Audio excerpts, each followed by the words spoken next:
تماشاوانên hêja êvar baş îşev em ê behsa mijarekî bikin ê ku ev 4-5 roj dunya seranser meşgûl kiriye helbijartina Emerîkiyê. Bi rastî jî ku em bigirin ji roj avayê heta rojê hilatê ji welatên Ewropî, Amerîka Latînî, dunyada seranser welatên Ereba ez ê çi bêjim ê Bakur û Başûr û her derê de êdî her kesî axaftina wî û peyva wî neda helbijartina Emerîkê û anha di van çend saetên dawî de her kesî wiha bihna xwe distîne û digire û disekine ka Trump yan Biden wê derkeve. Em ê jî li ser vî mijarê biaxifin li gel mîvanê xwe Doktor Mahmûd Abbas. Doktor tu gelkî bi xêr hatî, êvar baş. سپاس dikim, spasiya te dikim xweşka sêvê, spasiya bînerê delal dikim û kesê amade û vê mijariyê pêş dixê. Spasiya te dikim mêvî Serseraf ser çavan. Beriya ku ez ê dest pêkin axaftinê ji bo ku kesên temaşa bivanên me ê ku baş we nas nake, ez ê biçek bidim we bidim nasîn. Doktor Mahmûd Abbas ji xwe Kurdê Rojavayê zanîngeha Şamê de xwendina xwe ê yekemên xelas kiriye beşa jografyayê û piştî wî de derketiye we derve welatê çûye li Moskw li wandera doktora bi ekonomî û jografya jî xelas kiriye. Doktorayê xwe dîploma xwe ê doktora stendiye 1988 de. Piştî wî de jî di 1991 de heta anha çûye li Emerîka bicî bûye. Anha jî li Emerîka dimîne. Ew jî Kurd e lê wetandaşê Emerîka demekî helbijartin wî de pir û pir enterêsa dike ji ber ku ew ji bo wî de ji me hemû zêdetirîn jî weke wetandaşekî weke hin netewîya Emerîkî wî eleqedar dibe. Xebata wî lêkolîn û xebatê ne tenê ji aliyê doktoriya wî de di aliyê Kurdayêtî jî gelek kar û bar kiriye. Yekî ji vanan de jî ew yek ji wan ê ku Encumena Niştimaniya Kurdistanê Sûrî li Washingtonê yek ji wan ê ku damezirandiye û şêwermendê wî de heta anha de. Her wiha navendekî Emerîkî Kurdî wilayet bajarê Houston girêdayê Texas e ew jî yek ji wan de ê ku damezirandiye û cîkî di nav de digirin jî di nav komîta rêveberiya wê komeleyê. Nivîsandina wî gelek heye Kurdên Rojava pir baş wî nas dike. Nivîsandinên wî him bi İngilîzî dinivîse, hem bi Rûsî dinivîse, hem bi Erebî, hem bi Kurdî. Yani îjar ev Kurtayî qasî ku ez ê bikarim bidim nasîn em zê dest pêkim êdî bi hinek pirsên xwe. Doktor ji me re tiştek we dijbîr kir kerem bike. Yekîtiya giştî ya nîvskar û ji mevanê Kurd li Sûriyê ev na gelekî pêwîst ev rastî ez bibhore rast e bibhore te pir baş kiriye belê bibhore min bîna de ji bîr kiriye. Belê ez ê dîsa derbasî pirsa xwe bikim. Tu anha ji Emerîkayê û tu weka himnetewîya Emerîkî te dengê xwe daye. Ji me re bibêje rewş anha li wir çawa ye? Millet hestê milletê çi ye? Çi dikin? Gelo ez wiha dipirsim yanî merak dikim. Gelo em ji derve Emerîka hên bihtir em merak dikin yan jî gel jî li hundera Emerîka jî millet gelkî bi heyecanin û wiha weke dibêjin bihna xwe wilo digirin li bendî ku netîje derkeve. Xweşka sêvê wextê ku em meyzênin hilbijartina em ev propaganda ku ji bo hilbijartinê hate danîn ku em meyzênin giha 11 milyar dolar yê ku sef kirine Partiya Komar û Partiya Cumhurî ya Demokrat hingî vê meyzên vê çi qasî propaganda wê tesîr fişara xwe birdaye ser milet û çi qas hişt ku milet bi vê hilbijartinê bê girêdan. Yani heta ew kesê ku berî hacerê hilbijartina dibû ji binî neçûn yani rê nedimêsandin û neçûne hilbijartina jî kêwser nedsekinî bes ji ber vê gurbûna ku hate kirin di navbera Komar, Partiya Komar û Partiya Demokrat da û bi taybet ji ber kesayetiya Trump yek ji wan serekê ku hişt ev hilbijartina ha ne weke hemû hilbijartina di dîroka Amerîka diçe bê. ئەباهش گوڵەتی ئەمریکا بڕاستی نەبەس کەسێک گۆ بپارتیا بە گرێدایی کەسێ سەربخوا و کەسێک گۆ ئیرۆ دیجیواکێ دەنە نۆرمالن ئەو ناژی پێ بەهات نەگەرادن جبر لێ مەیزێنە نمونەکەدی ji 13 mehêda mehê mehêda meha çûyî de afan heta 27 mehê ew dibêjinê de hilpejartina berî wextê xwe didmeyzan her kesê goldorê disekinî yanî rojê ewil wextê got çûyî carekê ji xwe ez û keşka xwe çûn roja ewil de em jî hilpejêrin yanî denga xwe bidin me pirsî çi qasî karin yani çi qas sekinandin heye got kêm saeteka di rêzê de tevî sekinî heta got hilpejartinê bê em çû em vegeran taban nesekinî roja dîm çûn cihkî dî weke wê nabixwe demeke got miletê Amerîka bi gelekî hişmendiya wîna kişadine ser va nakokiyê naverda her du partiya de xwe dimezênim heta vê kêlîkê tu dimezênî mîdya Amerîkî 24 saeta çi mîdya mehellî bê ya bajara bê û çi mîdya navdewletî bê weke CNN, Fox News, NBC, CBS ev timam tu dimezênî 24 saeta li ser sekinîne yani belkî eviyê navdewletî hûn dibînin bes heta mîdya ya bajara mesela yê em name bajarê Houston gote dimezênî yani karê bêjim karim bêjî ji 24 saetê got meşînin ez karim bêjim 20 saet li ser ve hilpejartina de axivin demeke got yani bandora vê ha gelekî nebes navdewletî dayaxuyakirin hindir û xwe de ji kê rolayê gelek heye taban weke got navdewletî dibêjin hata xuyakirin Amerîka nebes komareka împaratorîka Amerîka xuyaya serdestî dinyayê timamiye ها شخوا برسا دويامين من دخواست أزويناش خارج جوا ببرسم يعني أو مسألة كالدنيا بالدنيا دا وها حمو سكني البندي هل بجارتنا أمريكا تيتشو واطية يعني دمك الدنيا دا بالدنيا دا قبول دكا كو أمريكا شاف الدنيا دا أبا أو بخوا نقو قبول دكن بس بوكا يعني وەکە گوتی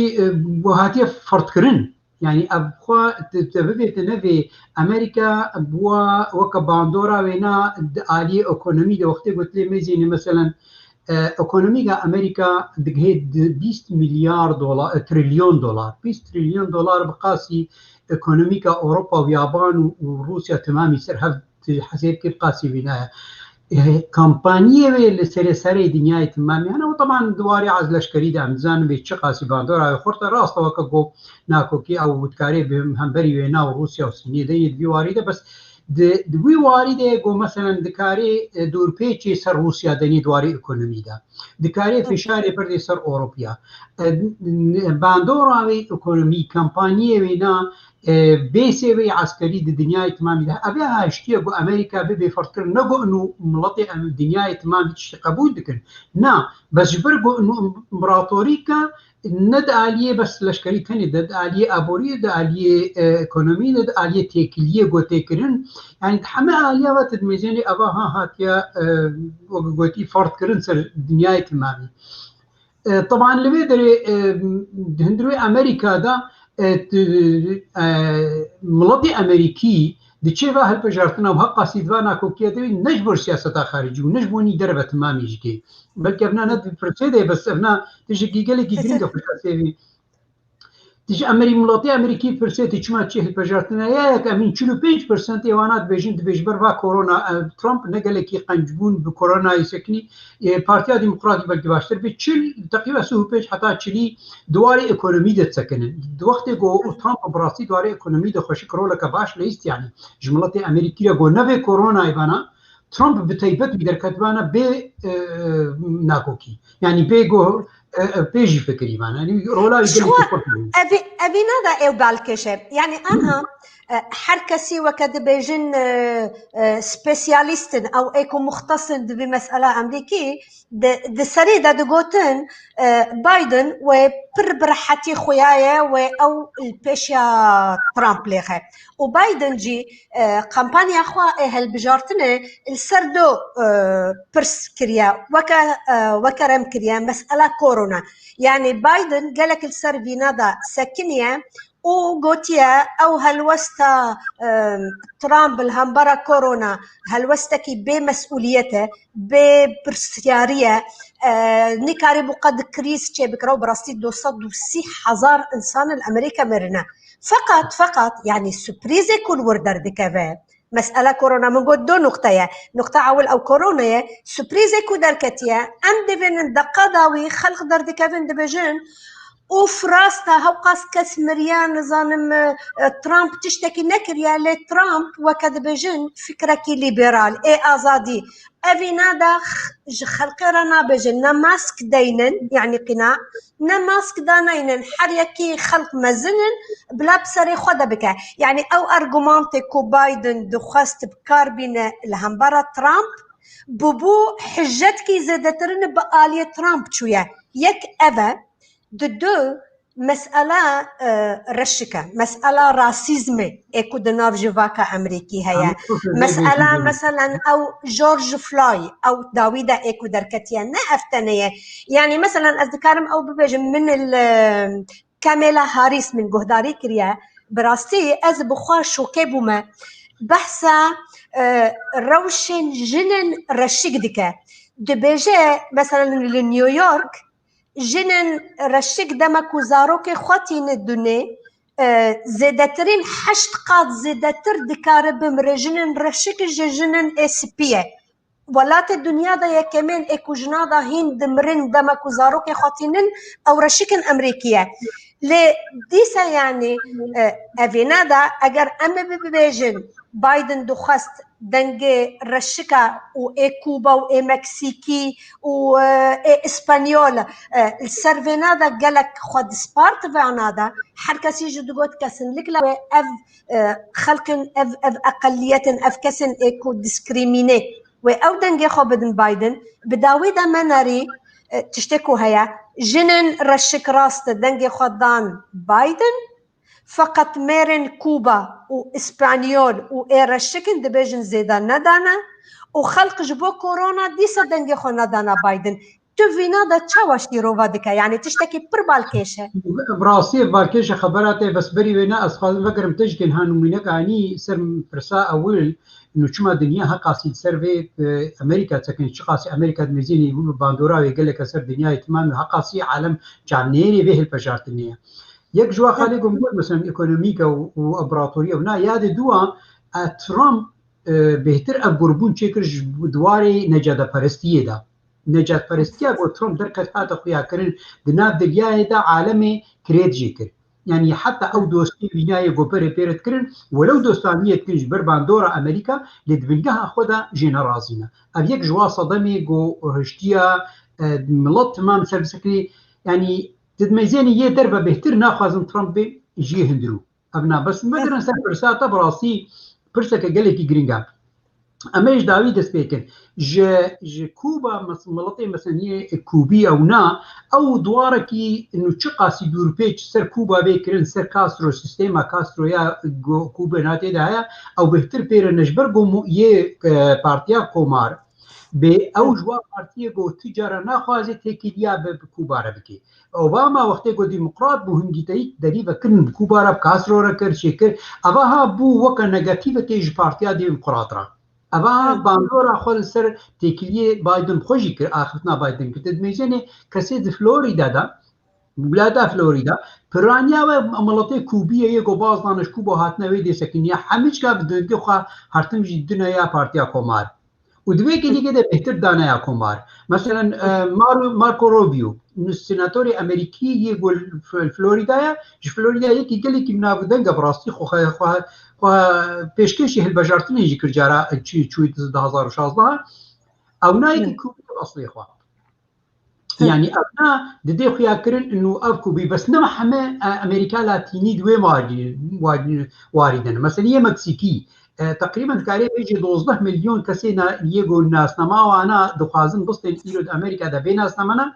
برانيا واناج أمريكا لاتينينا مثلا جاندوراسن ج مكسيكن ج أمريكا ج أرجنتين كولومبيا أبناء برانيا وانا بديمقراطة رانا جبر کو دیموکرات دخوازن ناسنامه بدن دخوازن و پیشگیری که سراز بکن اللي افانا دا بين ناسنامه يدما كي نكارن دنگي خبدن او گرانيا وانتنا يعني او نكارن دنگي خبد اوكي وهنا باندورا وسروا كسي جو كناسنما وهايا باندورا وانا مسألة وهنا ميفان وهنا ابنا رولك يدليزه هيلغو او جباكا يا امريكا لاتين يا جو ديفيجنونا مثلا لاتينش امريكان يا اونا ديلغو الاليه ديمقراطه بسكن بهتر بس مثلا بيركا مثلا بيركا بس بقشتي نا بيركا مثلا رشتني بقشتي د پولاد هاتي خويا كرن دي تقريبا صدي هشتيش بيركا دنگي خدانا ديمقراطه جد خرابه ترامب دجار سجارا اخفتني قال لك نخشك وندرس دماغي بيركا دقوت ولو تقولنا ايكايا بيركاتكم ابن راسته وقال لك طبعا خباراس دي وارده وقال لك تويتر سر نيسان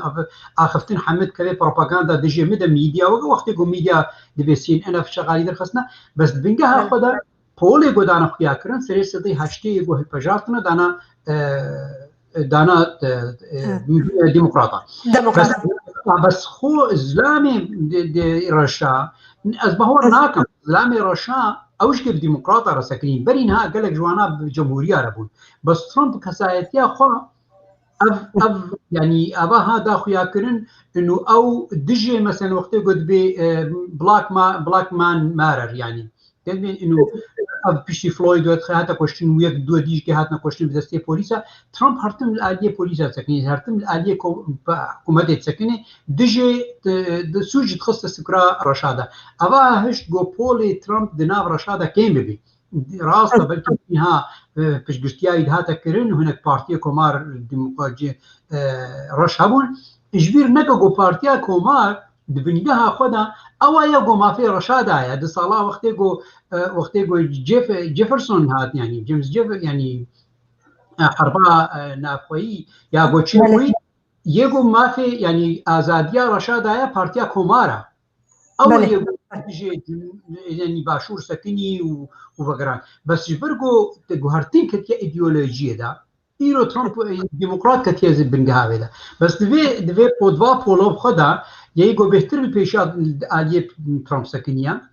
سيش صديش بارتيا كومار لترامب دميزين وقت سمبولكي نبس وقت مثلا بنجها دي كوماري يا بنجها ايديولوجيه سر مثلا والله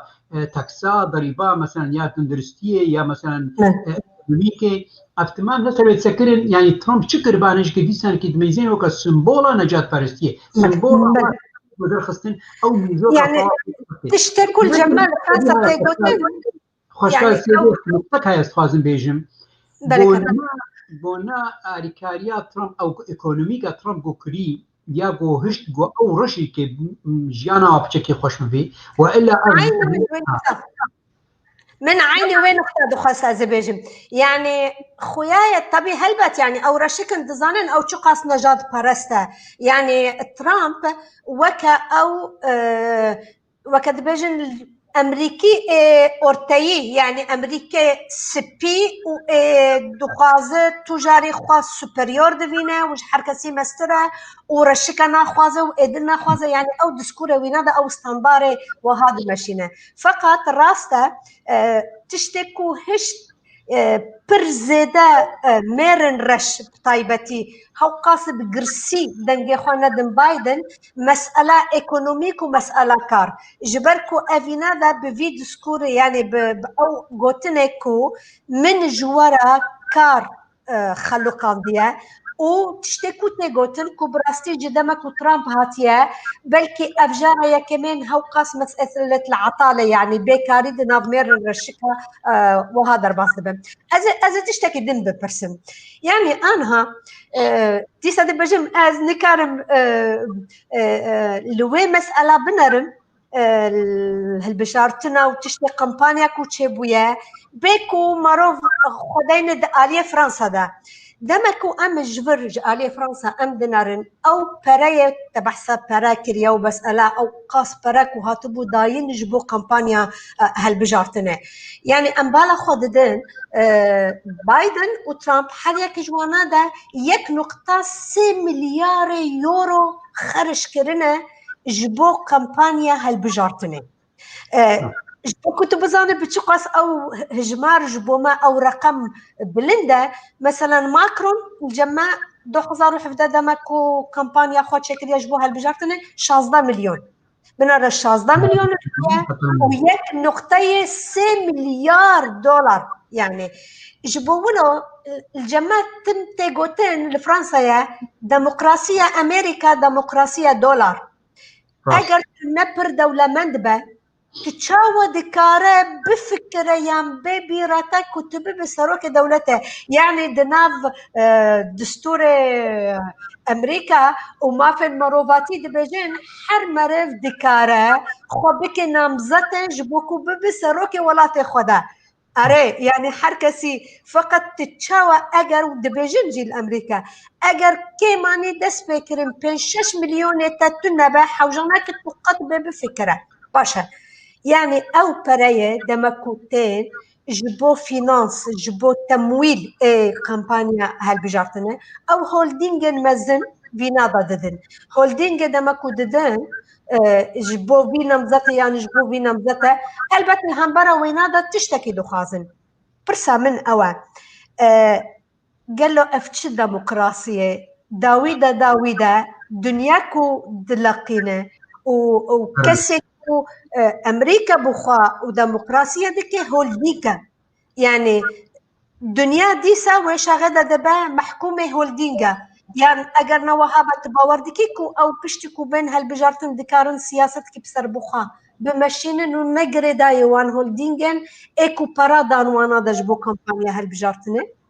پرسەکە گەلێکی پێویستە و گەلێکی خۆشکە و گەلێکی هۆکارێت گەلێکی درێژتر بسەکنێ بەس بەری وێنا ئەزێ بێمە وێنا طبعا بەری وێنا مەسەلا ئەکۆنۆمیکە یا بۆ ترۆمپ قاسی زێدە کرد ینی کارکەر نسبا کارکەرە یا بۆ ئەمریکا دە حەقا کێن بوو با کلینتۆن ژێ گەلێکی چێتر کرد طبعا ترۆمپ گەهاندە تقریبا 3% نسبة بێکار دەمریکا دەمان ئەفتشکی گەلێکی پێویست طبعا وارکاریە گەلێکی بەس عالیمە دیدە خراپی کە خراپی کرد مثلا طلبەی ئەمریکی یەگۆبەری گەلێکی مثلا لۆندستان دەیندستان دژبوونی جامعە بخوێنن ئاریکاریە توندستریە ژوارە هاتەکردن ترامپ ئەوە هاپیچێکی لاواز کرد دووەختێک ئۆباما دەگەلێکی ژوارە بەکرد ژوو ڕەشارە بتەیبەت یعنی دەبینی طلبەی ڕەشا گەلێکی کاری بوون دەین بسێنی طبعا ئەکۆنۆمیک دووارێ دەما کلینتۆندا بگەلێکی ژیا ترامپ چێتر بووش بەرگۆ نقطەکێ بێژن ترامپ ڕاست حقا ئەکۆنۆمیک باش کرد و ینی کمپانی ئەمریکی پێشکەتن و ینی لاوازی نەما تێدا بەس دەین لە ئەمریکادا تقریبا 10 تریلیۆن دۆلار ئەمریکا دەیندار بوو دووەختی کلینتۆندا سۆرپلەس نەبەس نەدەیندار بوو پەرێوێزی دەبوون جارە ئەول بوودی دیرۆکە ئەمریکادا ئنو دەی لە ئەمریکانینێن دۆختی کلینتۆن ئەسڵا وەختێک ئەمریکا وەختی کلینتۆن ینی کۆچکا سپی دا بوش دا پیشە بوشات دەین لە ئەمریکا نەبوون ئەم جارێکێرە ئەنا نقطەکە گەلێکی گرنگە دووارێکی دیدا ینی يعني ام ترامب وقتی گو خواست مثلا کو کمپانی امریکایی دربا وگرینی هندرو دا مثلا يعني او کارکر په زیاده بن يعني گلک لوازید کتیه ده گلک خرابون کتیه ده جبرگو انو فشار د بردا سر کمپانیا نگود هشتن ج قنجیا خو يعني نتاوا خو وگرنا هندرو يعني أبها طبعا واري إيكونوميك ده دقلك كورة ناكوكية ده نقابة ديمقراطة وانا ده بس ترامب دي علي ده يعني قامنا قالك يبيوست كرين هم بقرنا سر آخذنا تبراستي يعني دي بيجنة ده الدولة الخفية بعربي أو كومارا بشارتي يعني ابناء يا قلت خوازي بيجي او كمبانيه امريكي يجو ايرو امريكا دمشين وفعلا جارنا هنا كذا بيجين دبي والله اسروكي امريكا بس صورتها والبيشيه هنا كان البيش بيد ماشين يعني حتى انها اخفتن تكرن اندركت ودرجه كتي اخفتن دبي اصلا او كمبانيه جو قلكي مظن جو بر ترامب انين كرنا سروك او بلكن ها برجوانديه وانا تيك دشيش نما لازمه ترامب جواره ترين خوازن هليني باش برگو ترامپ بووە کە سمبۆڵێکیش گەلێک جوواکە ئەمریکیرە نەبووی هەسانی گۆزوو بەگەرێنێ لەوێ دەرێ خەبەراتەیە ینی سیاسەتە ئەمریکایە گۆ دمەشێنی کەمپانینە گەلێکی مەزن وەکە دبێژنێ دە ئستراتیجیە ئەمریکی کلاسیک یا ینی باندۆر نایەک لێ نایکردن چ سەرۆکێکی دیموقرات بێ چ سەرۆکێکی کۆمار بێ بەس ئەوە هاجارە تەکتیکنە بەرجەوەندیە ئەمریکی دمەشێنن دهێلن گۆ دەربەدا بەرجەوەندیە وانا و دەرنەدا لە گۆر میژۆکە دیموقراتە یا گۆر میژۆکە مەسن کۆمار بێ سەکناندن ئەزێ نومینەکە لێ دەبێژم شترا بێچاوە ئەو کەمپانیە گۆتە بەحستکێ بێ چ ڕۆلەکە گەلێکی مەزن دەیزین و ڕاستە ینی مەسەلەن گەرە ئەو دمەشێنن یا گەرە مەسن کۆچکا سەپی بچەند بەرپرسیاری خۆ دوور دەدمەشێنن کمپانی که لبیده ها یک جهوه امریکیه یعنی ناوینم ذکر که نابیرامه کمپانی او نه کمپانی طبعا سازی که جهوه امریکیه دوخته که ده خویا کرن ده ولا يعني بنجها مي ابوري ده 5 مليونه بس او سازي هر دو سروک امریکا وقتی گوبری هرنا هالبجارتنا دچن لودري لازمه جواتك يعني شبكه بقدين شبكه بحنكه او شف وقتی گوتي دلواد ميزاني كسي گوتي ده آمادنا يعني جوا شخصيات گويه كم ملياردير تيدا صبات درونشتينا وجارنا جارك دي جار ملاحظه كريه جارك تي بيرامي كي جوانا ولو د دستي خدا پشتا بوش وقت گو بوش د حاضر بو وکه گو دستي خو کی بده دستي پشتا کورک خو وبمشيني يعني او كتي گو دور د حاضر انتزانين گو او نيگو امريكا المشينه بل يعني ابا هذا دي خويا كرن انه د پشت پرده دا استراتيجيه امريكي كمباني هنا يعني ناف كمبانيه مثلا زي مثلا والله جنرال موتورز يا والله مثلا دي فورد يا مثلا كرايسلر يا مثلا شيل اكزون موبل يا ابل ناف تانينا تشن هنا ببرديده بيجنو انا او مالباتي جو نخويا يعني جوا مالباطا هناك هاتنا دكتنا سر ميدان يوكا مالباطا مي بيجن كندي مالباطا بوش مالباطا كيسنجر مالباطا روكفيلر اف مالباطي ها يقو بيجي هاتنا خويا كرن بس هناك انا ناوي واج نخويانا بس براستي اول يقو سياسة امريكا دمشين اول يقو رول يعني دمشين اصلا الخوانان هنقو كسي درخنا سر ميداني بكنا السيناتورك يا بكنا سروكك او يعني لوبيه وانا بدهي سيناتورانا هندروي كونغرس دا لوبيه وانا جو وقت اخفتنا كي دشين كوچكا سبي خوشكل سرتكني الاخري خبراته از خود ميزين مثلا للدرب الدولتي وكا امي بيجن دي ديكتاتوري امريكا تركيا وهي ايراني وهي سوري وهي دي بدات بيجنوا الدوله الخفيه البشتوي هاي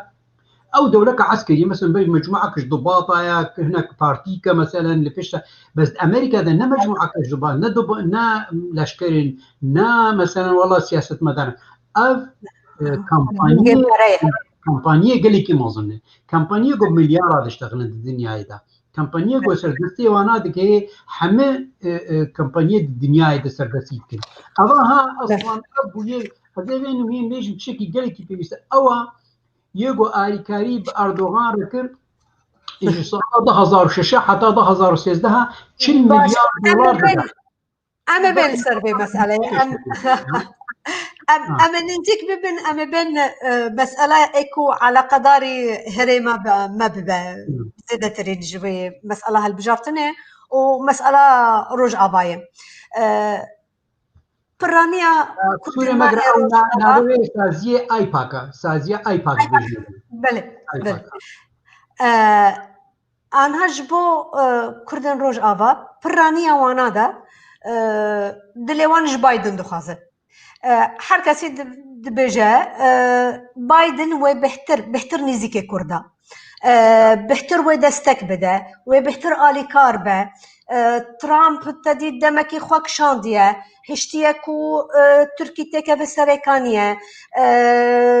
دبیجن تکلیه ترامپ و ترکی به هفره گلک باشن لی بايدن نوهایه پرسا من اوه پرسا کی پر بسیطه بریا حرتشته بايدن چه دکارش بو روش آوا بکه؟ از باور ناکم گو بايدن وی کاربه تشتکی yani گوهرتنه که گلکی مازن چه بکیش بر گو بايدن استراتیجی امریکی کلاسیک تمشین یا گو دیموکرات جبیر نکن سیاستا دربا گوری دیموکراتا نه هری yani هری خلقا هری گران جموانا او بخو بهتره بينا لسر باندورا هندورو دشتغلن يعني تندرسيا ملات سنتاكسا بريبا آريكاريا بنجها أمريكي آبا بكن أب يجو هاري ميجوكا وانا أو كاري وانا استراتيجية وسوسكلي السياسات أدربا يعني يا بري كاري بيجي خلقات دوا سياف نشمل بس چي كاري بايدن بكي جوهرتنه كي بكي دروجاتي نابين دو بتيبت شبوني أمريكا نشبوني ملاتي كردياني طبعا لبيد دكوي برديست كوي برجواندية أمريكي ده يعني أمريكا بايدن أو وقت دا خويا كرن دجارة إنه مثلا أردوغان ككسائتيا وينا إيرو دوارك إذا كاركر وقت دكتاتوري كتي خويا كرن أبدا خفنا خدا قو طبعا بس بشتوارينا بتشما أبشتغالي كريش برقو إنه دجوارة هاتيا خويا كرن إنه أو بارتيا يا عدالة وتنمية قد بسر حكم ده جواري ليبرال الماسلمانتيا ليبرال كتيا واركي راديكال ده وافنا دجي سياسة أمريكا دربيا هتيت أمريكا دجي إرهابية حسيب راديكال إسلام بارشكش إرهابي جبر ولوش كي أبنا هيلي باندورك يعني يقولوا ميجوكك بيخل قاندن إنه ترامب بايدن عفوا وقهرتنا كي بخي دي دروجات ناديده وكفشارك مازن بدن يسر تركي وقت بلكي ملاوازيك ايكونوميكي مازن بخيسر ده ويري بدي اوروبيا او اخفتنا قد كنت بلازم ام دور بيتشكي دين يسر ايكونوميكا تركي وحتى هاد واري تيوري دي طبعا وكا ماكرون قد بيجي حتى هاكس بشجرتيا يلقى سيناكي باور دكن انه الديمقراط وقت وري وهيلن بو اوروبي يسرها ببنيك وفي شاري بك نواري براكتيس ده اما بظهر از تايفتا قلت بكم يعني بنرى تشتكي بربالا من دكشينه برسامن او بو السر موقفه هو هالوسطى بايدن جبروج افاوي تشاوا ببا بنرى اوتوماتيك تشو يعني نتو تنها او وهره ولودشه تشو تفي غريداي بتركيا قالوا يعني او هالوسطى امريكا جروج آفا وتم جريداي هالوستوان جي تركيا يعني روجاكو أو جي تركي رازينة وكردا بهيلن وروجاكو جي تركي عاجزن وبشجريا بدن كردا يعني معادلة هذا قال له هالوسطى قال لك فرها برساته قال لك خشكا وفرها وخبراتها ابنات ميجوكا كجرك بيغوارتن براستي الفيدي وقتكم هو بحصار وجلاتي نابين بكي نبس تركيا باش برغو تركي دولتك جلكي جرينجا إلو دروجاتي نابين دو رولك جلكي مزندليزي ودخوازي ببي بديل أمريكا وروسيا دروجاتي نابين ده جبر وجهك ميجوكا ما تشيسر نبو جبر برستريكا ملاتي كورت تمامي يعني تدميزين تركي مثلا باندورا خد سر إسرائيل بكي باندورا خد سر عالم الإسلامي كي العالم العربي كي جبر في نقطة ما تخص دي بيجم بس بتيبت آخفتنا جي خدايا جبرجو انه رجعتي نابي ايرو اسرائيل رولك او تكليدنا قباء اسرائيل وام عربادا ايرو ايران رولك قال لك مظن ليس رجعتي نابي ده تشو دستي خدريشتي قال لك جهادا افتمام براستي اخذنا تك بايدن ويتشكي دبا تشارشوفي تمامي ده يعني رجيم سوري بريا حرتشت كريزا سوريا يعني مثلا روج ابا غريداي بريا حرتشت بالسوري نورمالا وين غريداي بينا دا نغريداي بتركيا يعني تشتكم ما بس من اوا چما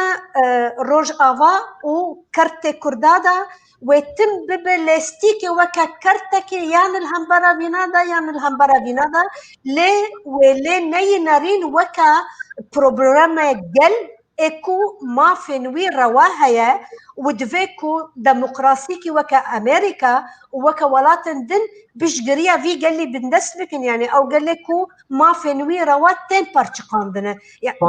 أبناء براسي خوشكر قال لك خوشك تزلال خوشك سيدي بس بير نكا إنه أم ككرد هذا كرد تمامي أم خلقه هري داوينا دروجلاتنا نابين دقرك أم فينا بزال دقرك أم في اعترافي بكن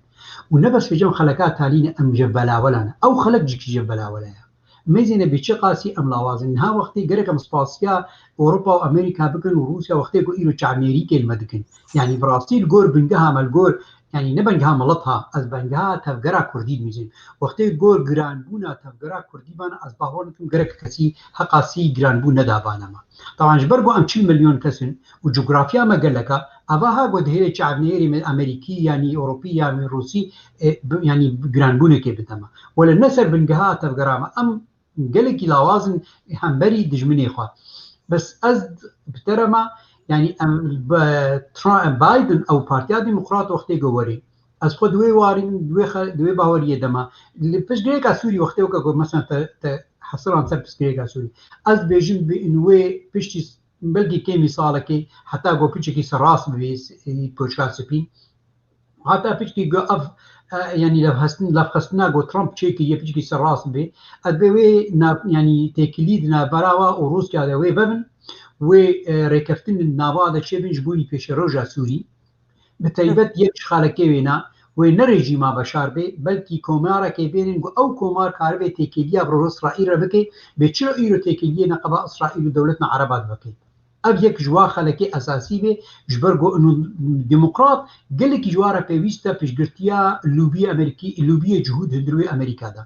yani na yani ew lûbiyê cihûd gelek cara يعني بالانسي دخلنا نقبا هردو بارتيا ده البجارتنا ده أباها أتبهور دكم ترامب يعني بارتيا ديمقراط وبايدن تيبت ويسر في خوش بسكنن إنه بيشروجا سوري سراز بكن بس الفيديش بيرنك أتبهور دكم برجوان ديا أمريكي الفيدي تيخويا كرن إنه هذا كرد ملطي كرد دروجا دشتوري ده گرک یک جوا خلکی سرکه به گو پیش روزا سودی وقتی گو بدانی گرک اب یک جوا کسی گو مافی و ابی پاراستن یعنی وکا فدرالی که وکا گو دسپی که 2014 هاتا پیشکش کرن یعنی مافکی یعنی كان بيجمد إدارة ذاتية يعني ريكوريا نافوي دويدت بدن خويا كرن أبناء روسيا جيوي ند جيوي بيد بيواريدا یک جوا خلکی گو بايدن و پارتیا ديمقراط و دروجلات نابين سر بسكن بس از بهور دكم خلکا هری اساس سرکا دبش ترکیه برده و دبش اسرائیل برده خرکا هل که اساسی سرکا یا گویل سر بسكن یا ایرانیه جبرگو ایران او پیوندیا گو دنبارا اوباما و ایران دچی بو وقتی گو ترامپ هلوشان دیتی دا گلکی سر سكن وگرین بس بری گو وگرینن سي خلق هنا او سي نوميا هنا وديمقراط السربسكن يجي بارسنا اسرائيل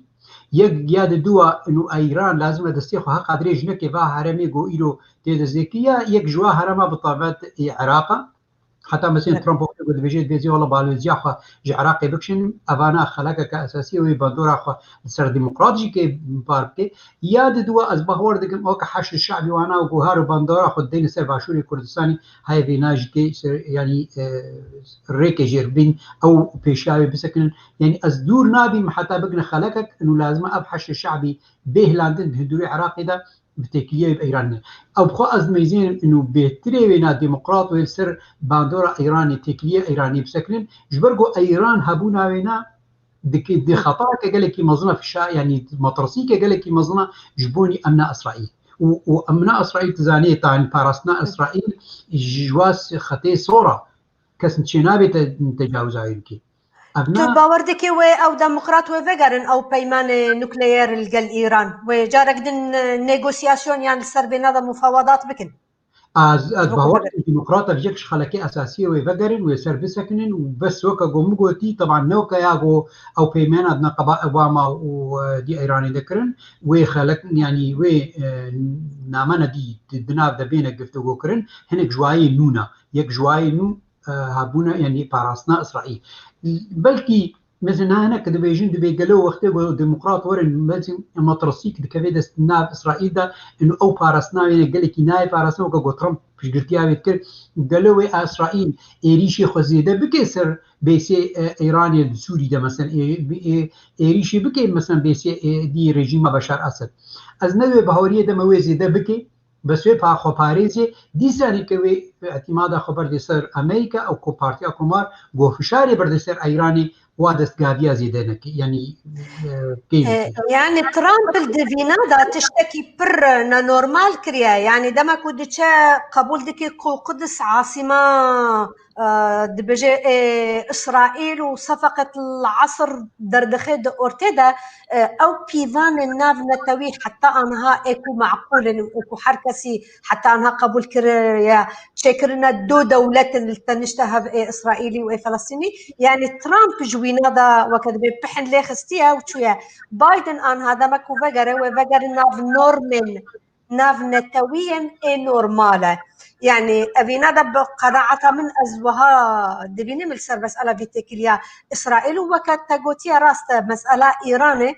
جبوانا دب بنجها كبر أساسي جبو إسرائيل وجبو أمريكا كو إيران تجاري مكارب ببا تهلككي الهمبرة إسرائيلي أو دخازن وين نوتراليزي بك ديس أزبقر من سر مسألة رجيمي أسد يعني أو جزين إيكونوميك إيكو دانا السربينا دا قانون سيزار وبشتوينا دا إيكو هاتو بكرنا يعني أنها قال لي سوري دناف روشكي يعني بلانغازيكي بيسينور قطنا يتعرف كرن شخا يعني ملت تمام إدي جدسكتي أبو 10 صالي وانا دناف الشر وطالان ومرنة وبسرفينا دا أفهاتيا وكورونا هاتيا سرفينا دا قال له أنها أو هالوسطى حكومتنا أو سروكنا هو بي ويشاوبك وهين أف جزايا وهين خورتر بك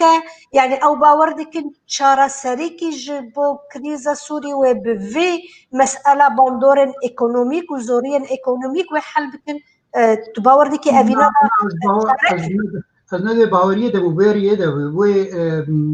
بتيبت از باوردكم إنه جاية يعني جابايك أمين وتكليه ونا بروسيا عربين قتشلو شارع سريكي رژیم بشار اسد نه بس رژیم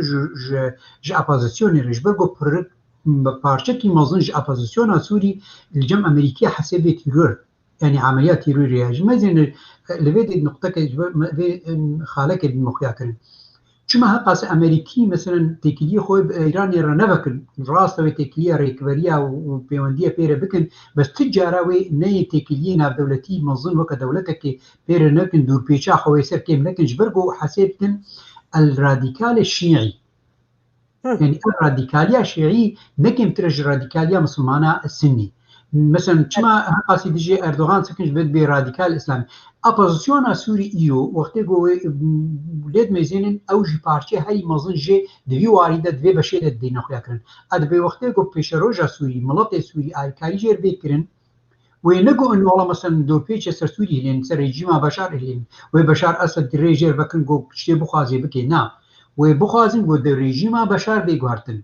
اپوزیسیون سوری نه او بیا گو بکوی دوسا بشار اسد وبديلك يتذكر هردو آليابا بديلك ديمقراطي بأولا ديمقراط بالنسبة لملطة سوريا بين كوشباري قد بقرن كوشبار جهوا بكرن جاد دوا تكليه بنا بنا دولتي تكلين ديمقراطي بن نورمال بن يا هاي جرين جي أو جو تكليه بنا بإسرائيل تكلين بكن بتشو إيرو مثلا تكلين نقباوي إمارات هذا تبكرن أب تمام ويعني بيجع يعني ده خندن الشلبر أمريكا وشلبر روسيا از بهارتم أب هر دولتي جرينج والسرفيس كن بلكي دولتنا أوروبي بخورد آماده بكن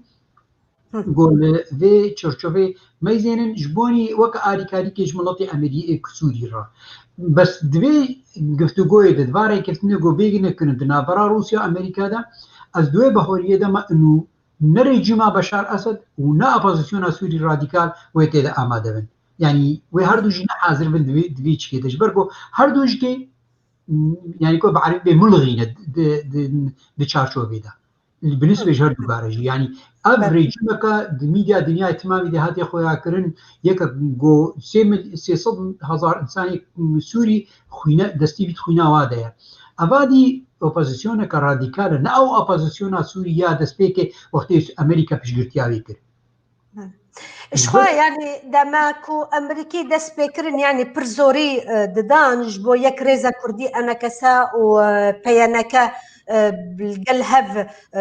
رونن وأف مسألة ريفابرية خسر حل بك المسألة باكوري وروجهلاتا سوري يعني وها معروف ما حس ذكركو او دو خازن وكا بلاتفورما كي تشابكن شكلكي اوبوزيسيون سوري الور بخلقين وهادي فرح بكن منصة موسكو وكدبيجن وايقاهي رجي تفلي ببو او كسندن ايكول دربية ليه مخابن وها خويايا او ديالوغا كردي بر بقراني ديتشا السيرفينا داوي او برسامن داوي ببا دكتور يعني او يكريزا كرديك وهو قاس بقراني تشي ببا هل وستا يان باندورا او هالبجارتنا وبساروكي امريكا انو والسيرفينا دا تشدكارم بكن وتشي باندورا كيف سيرفيها به و في شارع يعني في شاندا أمريكية وإيرو آماده دناف گفتگوی و نوار کردا چید بی بلکی يعني زوردستی که فراتر بکی که به هلی نزیکبون نواده چه بیش برگو امریکا بریگو ببیتی کلیا کردا را بکی بگیته بیراما خواست اپوزیسیون که سوری يعني نتو يعني اجتماعي خوشك آماده بگیته بیراما 9 مليار دلار جبونی فرورده کرنا لشکرکی نتوی لترکیه آماده کرد پیشی هفتی که وقتی گفت هندی بوده چون ممکن ناو نصر ده وکا ویناج که 9 مليار دلار کوروبا کبیره لجنوب لبنان اردنی دیسه فرورده کرد او کنه ناو داعش ده جبرگو که امریکیا بدیل جکردا پیوه ندیتنیه گو بهتر نزیکی وابه ایرو دیسن که دمیزینن انو هزا کرد گو پارچه بن و او پرسپیره که یا پیش روژا سوریش گه و نه یا کرداش گه و نه برجواندی امریکی و پیش نخی دمک گره که هزا کرد نزیکی هبه از بحولت کم دموقراط وقتی گورن او شانده امریکیا و ایرو سر جوینی وانا حاضره و بهتر زیاده بکن و بهتر فشاره خبر نصر لیکن اوکا جیمز جیفری بلکی بیگ هرتنج کلین جیمز جیفری ایرو پارتیا جمهورا کومارا يعني او يجو بشركه تركي كي اندركت يعني افنا از بهور دكم ديمقراط وقت يقول برجوانديه امريكي خوشك مزن دهندروي سوري دهندروي روجلاتي نابين دا وبي فشار زياده بكن يعني يجونا بس ناخلين بك بي وارده بك ببيناكو كيف بروسيا رجبوني بيش روجا سوري تمامي 2014 هذا امريكيه فدراليه مازن خوست حتى بلكي او نامه دركت او جغرافي دركت طبعا بلكي منخص بيجم بس بيجم ما انجام اجتماعي كردستاني ما 2014 ما تكليف امريكا غير ما بروجكت قدمه ب 40 روبلي مش امريكيه قدمه ومسر سكني الكونغرس ده ود كوچا سبيدش که هناك برسياي كوچا سبيج حاضر بون او بروجا فدراليا مازن جو بده سر بحراس بي او بروجا كنا وكا نومينك انا بيشغريكا سوري دا سوري بي فدرال او كنا بس جبوي كردابو امريكا خص بسوري بكي فدرال و ابنا روسيا بريناد افچك دي پیشکش کردن باش پیش ول کتی دا ناکو کتن او بروجا هما موجود نهاية بس ناكا بيسر واري ميديا وبي ناخذن بس أصبح وردك إنه دي سنة كي هبونا سوريو كفدرالي كي جبوني ملطي سوري ببي باراستن أفتكي لي هاي بروسيا بيكرن جبير نكا جو إنه أود ميزين إنه أمريكي وروسيا بخش كده ميزين إنه سوريا دريكا كوما يعني كوماري عرفت مامرة هندروي رجلاتي نابيدا ميزين التكلية أمريكية مثلا قرتر بوا بسعودية را بإمارات را بدولتي ديرا جبر برجواديا وتكلية إسرائيل ردفكن دريا إسرائيل بس دي سد ميزين إنه سراست كرنا بيجي رجع سوري دريا هاي جرينجا جبر جو سر سينوري إسرائيل جبر جو إنه قلك ناكوكية جو ناب دولتي دنادنا هاي سراست ذي از خود ميزين إنه بايدن جو ديمقراط ورن او لاوازيه او لا خستنا قطرم خستيه هندروي سوري دوره دولا ادبهتون ويس راس بكن يعني ام هيفي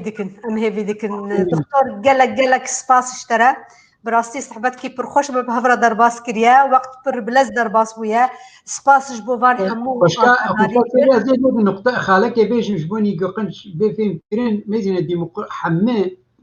كسي إدارة أمريكي ببهر بلز دقة كيما